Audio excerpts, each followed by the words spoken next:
Hello everybody, welcome back along.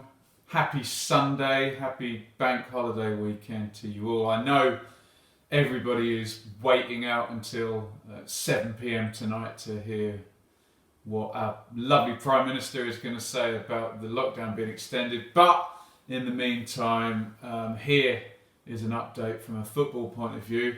I have tried something different today. So what I've done is I've picked out 4 stories I've got here. So it's not one deep dive into one story. So do let me know what you think about this approach. A bit broader, a few non-championship stories as well. So do let me know what you think in the comments about this, as opposed to going in depth on one story. If it's successful, I'll do more, but you want to see me do it first, don't you? So let's actually get on with the story. So first of all, we've got to go to Germany.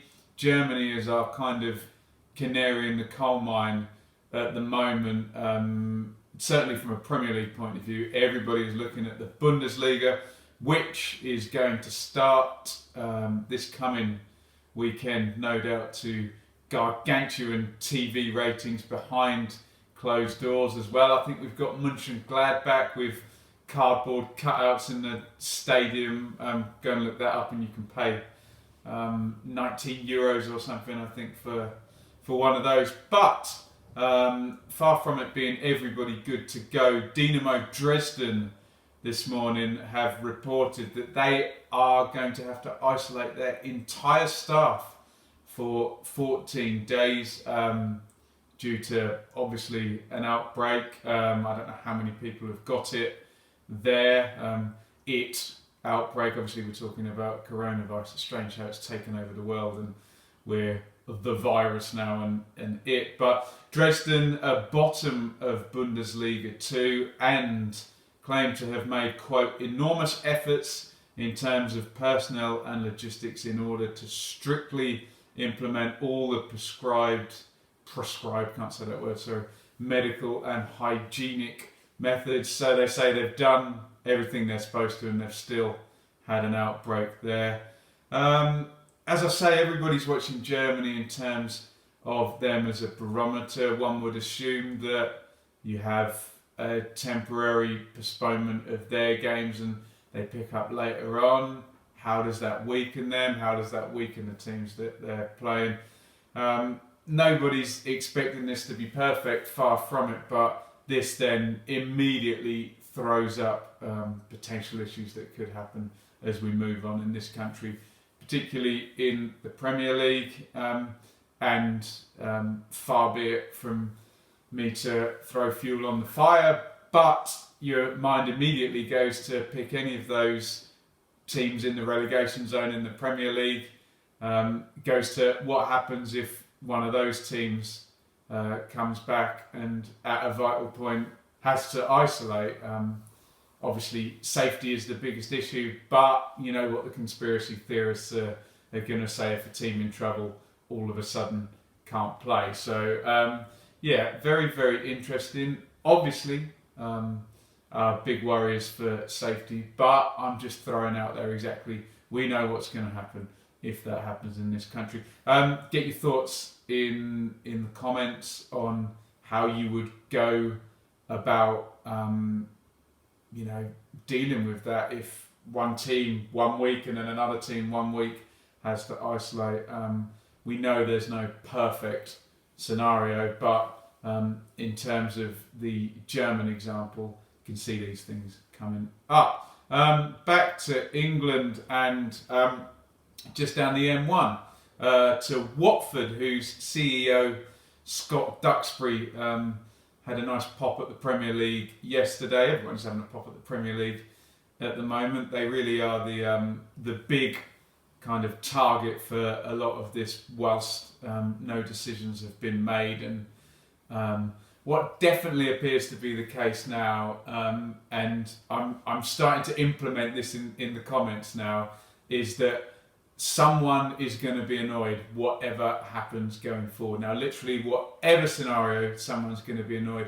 And it strikes me that it's not fair defence now just isn't going to hold water, because somebody is going to find this unfair. Let's be honest, the whole thing's unfair already, that there was a competition and it had to stop. So let's try and get away from the it's not fair defence, and let's try and make it as fair for as many people as possible when we're commenting on this. But Mr. Duxbury says in a statement, there was no way Watford should beat Liverpool, but on 29th of February we did beat Liverpool. It seems a long time ago now, but to even have a hope of overcoming one of the greatest sides this country has ever produced, we needed a level playing field.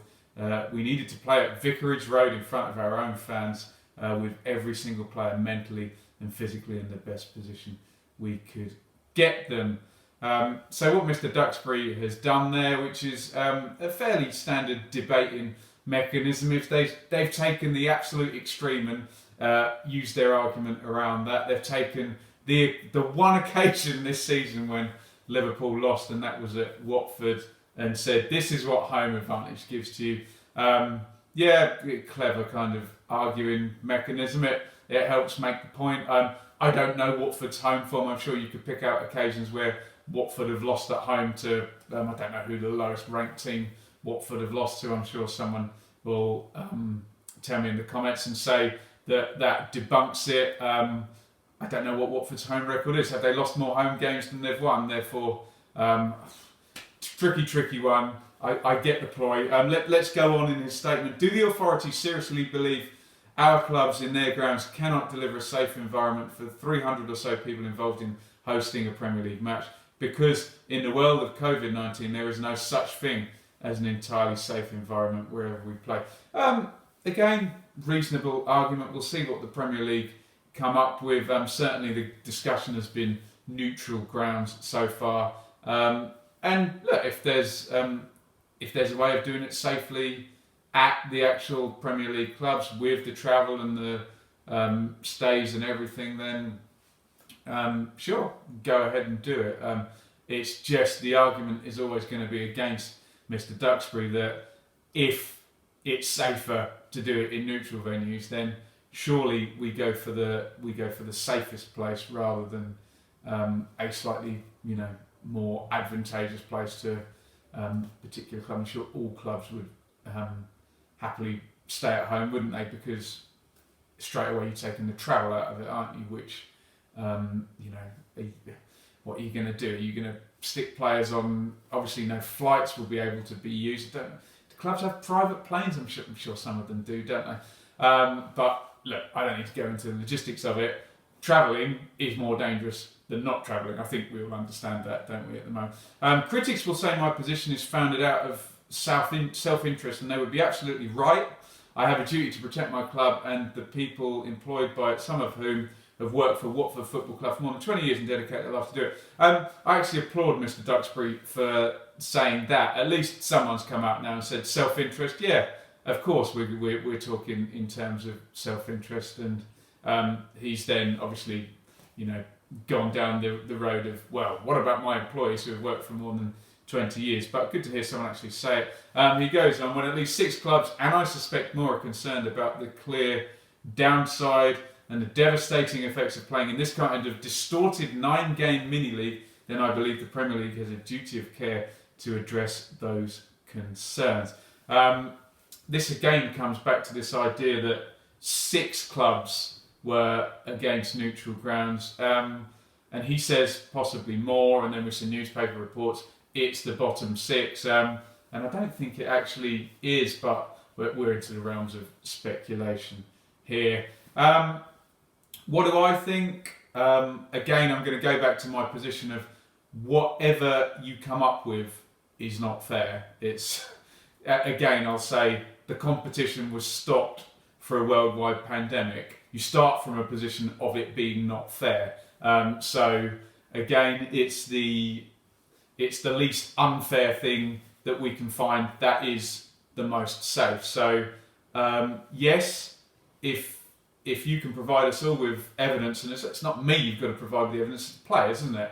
I'm not having to go out and take the risk, it's the players that are having to take the risk. So if you can provide to the players, and I'm sure the PFA will have something to say about this, that it is not significantly less safe, let's say, to do it at own stadiums than at neutral, then by all means, let's go ahead and do it at team stadiums. But if it's significantly more safe for the players to go to neutral, then I'm sorry to Mr. Duxbury and to the Watford example of beating Liverpool. Then that seems to then become important because it's safety, and if we're led to believe that BAME players are less safe and there must be players with underlying respiratory stuff, then I'm not saying we, like any of the fans, get any say in it, but the football community has a duty of care to protect those players. So, tricky one. Let me know your thoughts in the comment, but I will applaud Mr. Duxbury. What was the line that he said? Critics will say my position is founded on self-interest. They would be absolutely right. It's good someone actually talking real about this, and yes, of course, there's going to be self-interest in everyone's position. And let's go back to when we're debating this. Every fan, every player is going to have some kind of self-interest in there. It's just the natural position, and every scenario will be unfair to somebody. Someone's going to miss out on something, but we've got to just take this position that someone missing out on a promotion, or we're debating home advantage now. So let's be honest. Let's go for life and death, down to promotion to relegation, down to club not existing. Sorry, that should be higher than promotion and relegation. Down to home advantage. It's different grades of what we're worried about at the moment, isn't it? So there we go. Let's talk about Brighton. Brighton have now had a third player tested positive for the virus. Chief Exec Paul Barber said, unfortunately, we've had a third player test positive yesterday, which would be Saturday. So despite all the measures we've been taking over the past few weeks where the players haven't been involved in any significant training at all, we've suffered another player testing positive for the virus. Obviously, again, we go from the safety angle and we hope that these players are okay. We have the assumption that they're very, very fit young men and that their immune systems can cope. But obviously it's not pleasant, is it? Even if you get the virus and your antibodies can suppress it, still a very unpleasant experience. It does say a lot about footballers going back to work though, doesn't it? And in my household, we're very worried about education staff being sent back as the guinea pigs. Obviously, they're going to be surrounded by hundreds of children, which is a bit different than being surrounded by also fit young men. But someone's got to go back, and it does say a little bit. I don't want this to get down the political road again, but it does say a bit about people going back. If immediately, however many staff at Brighton and 3 people have got it, I guess we're going to get the argument that those people are better suited to deal with it and have doctors and they have testing and they are fit young men and they're better than a 50-year-old female TA of, say, BAME origins going back in front of football. I going back in front of school children rather. It's all a bit swings and roundabouts. We don't want to put anyone at risk, do we? But it does seem that we're going to get these things flare up. Is it best that they come up now and ahead of Premier League games? Maybe. I don't know, but it does start to wave the flag immediately that these are going to come up. I guess the best case scenario is that they get treated, they get isolated, the person creates the necessary things within their immune system to deal with it, and away we go and back they come. But we did have the example of, it was Dybala, wasn't it, who kept testing positive, so wasn't getting rid of it. So, dearie me. So again, thoughts in the comments on that. Finally, we'll go from the south to the north, and we'll go to Sunderland, and Netflix's Stuart Donald, Sunderland's Stuart Donald, seems to be another position ahead and is manoeuvring to get the sale of Sunderland done. It's been reported that a £20.5 million accounting hole is going to be written off as, quote, an exceptional operating expense. This sounds like some financial sleight of hand again, but we're used to that now. And this goes back to the purchase of Sunderland just over a year ago now. It was in the 18-19 season. Ellis Short had been trying to get rid of it, and Stuart Donald had come forward. And the thought now is that the purchase was predicated on a parachute payment, and as my small, not financially trained mind, and as Simon Jordan challenged me on Twitter the other day, and I have no experience. And yes, all us vloggers admit we have less experience than you, Mr. Jordan. And I'm sorry you turned down the opportunity to talk to me, because I would love to speak to a man of your standing with way more experience than any of us. But there you go. Maybe one day I'll get to speak to Simon Jordan. But anyway, I've digressed again. But my brain understands that some sort of deal was done to say, okay, you get the club, but you've got to pay me that parachute payment and I'll walk off into the sunset, as Ellis Short did. The year one parachute payment is 40 million, and I think the transaction for the club was 40 million. That's obviously me putting 2 and 2 together and maybe making 40 million there. But it seems to me that that's how the deal was done.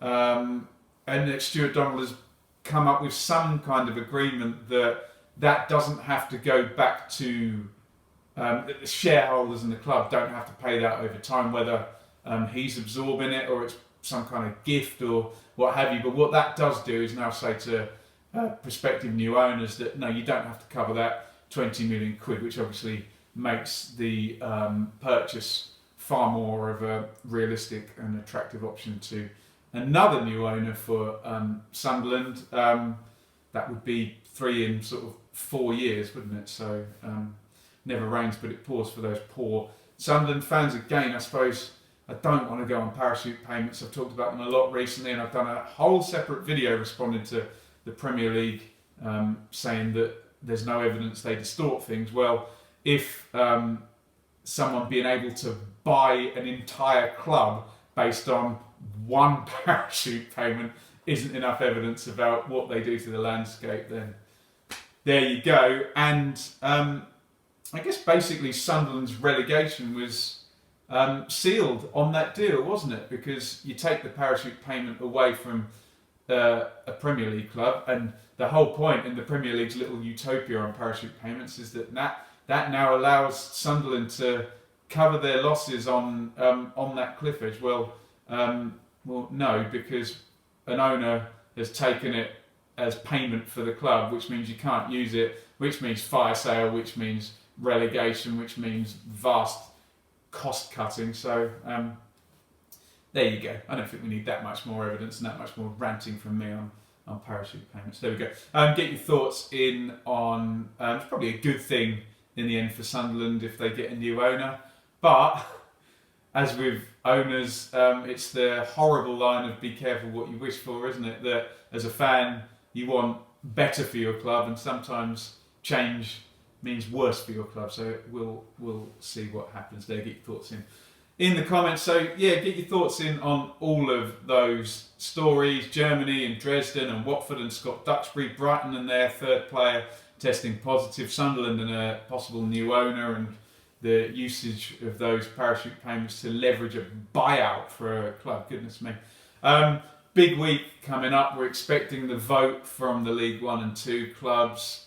Do the Championship vote on that. We know the EFL's a whole organisation here of 3 divisions, but seems to be we're only dealing with 2 possibly being cancelled to begin with that link to the Premier League and the Championship. So we're expecting some big news coming up. Premier League training ramping up. I'm sure we're going to get more reports of more players going into isolation, etc., etc. Is that fair on the players? Get your comments. Someone's got to go back to work at some point, else, the economy is really, really going to drown over time, isn't it? And will we get a Premier League announcement next week? We'll find out. So get your comments in on everything. And in general terms, if you're a regular watcher of the channel, let me know what you think of this type of video where I dive into 3 or 4 stories. Certainly allows me to reach a broader range of topics. Whether it confuses the debate in the comments, we will see, and that side of it gets better. But for the growth of the channel. If these videos do well, then perhaps that might be a nice thing for me to be able to just dip into different subjects rather than go heavy on one. So let me know. I know you will, but let me know in the comments on that. Follow me on Twitter at Benjamin Bloom. Hit subscribe, ring the bell. I'm sure if you've survived 20 minutes of me rambling about all this stuff, you're already a subscriber. But if you're new, welcome. Get involved in the comments here. We've got a good bunch of subscribers here who debate very sensibly. We try and encourage sensible, kind debate. But do remember, this is the internet. So you know you're never that far away from someone doing something stupid or saying something inflammatory. But there we go. We try our best to discuss things and get a good discourse, and I certainly learn a lot from the comments, so do please keep them coming, even if I don't reply to many, because there's tons of them. I promise I do try and scan them and read as many of them as I can, and where necessary I will dive in and get involved in the debate myself. But so yeah, get your popcorn and get in front of the TV at 7 p.m. and we'll see what's next. Not even for football, bigger than football for the whole country. At 7, I'm sure we'll get leaks during the day. The government, like a sieve at the moment, isn't it? But there we go. I hope everybody's safe, and as always, get involved in the comments, and I'll see you on the next video, and I'm sure that won't be far, given what's likely to happen next week. Thanks for watching.